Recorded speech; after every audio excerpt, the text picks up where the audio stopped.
5 months, not rolling over. Now, I just did an anonymous post and I said, I really like to say hello to the person. I have to apologize. I'm going to butcher. Hi,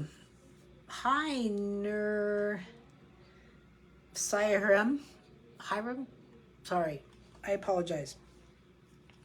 But it's a beautiful name, but it's just difficult for me. So your child, so the first thing you're going to do is a newborn movement assessment. The biggest problem is, and I should have had this here. Hold on one second. I need my vertebrae.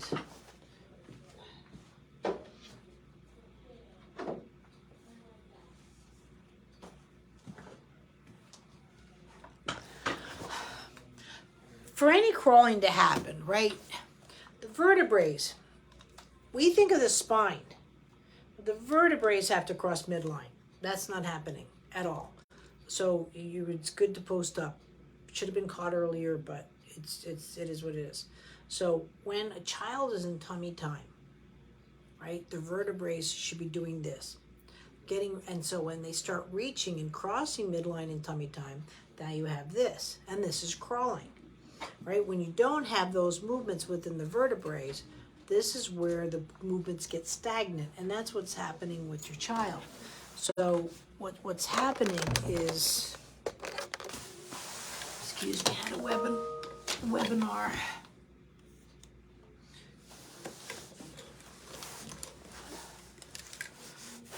My desk is messy, but I know where everything is. I just had a webinar, so I have my computer up on stands. So when you have a child,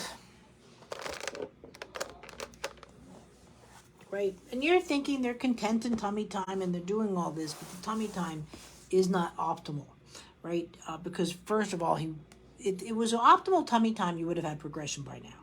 Because you're just about ready for independent sitting at 5.5 months, and you haven't grabbed feet, and you don't have a pubic bone strike. So the reason the tummy time is not optimal is the tush is coming up.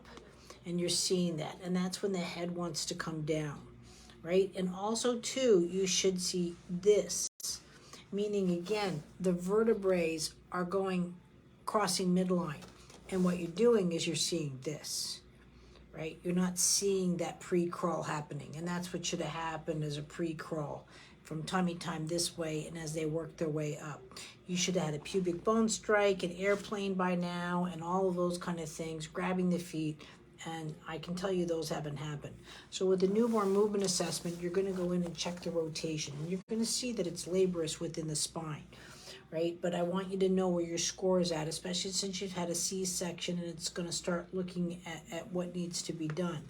I'd like you to take the tummy time course over again, but really jump into the rolling over, or consider the baby support program, because you're at 5 months and you're again, and the baby support program has a pubic bone strike. That should have happened, and that should happen again. If the pubic bone strike was there, then the rolling over can happen. And because that, you're grabbing by the feet and you're trying to get your child to roll, and nothing's happening, and this is why. So that's the stages I would go. Newborn movement assessment, then the rolling over course. But because you're already just deviating and a little bit behind, go to the next level with that. Thank you.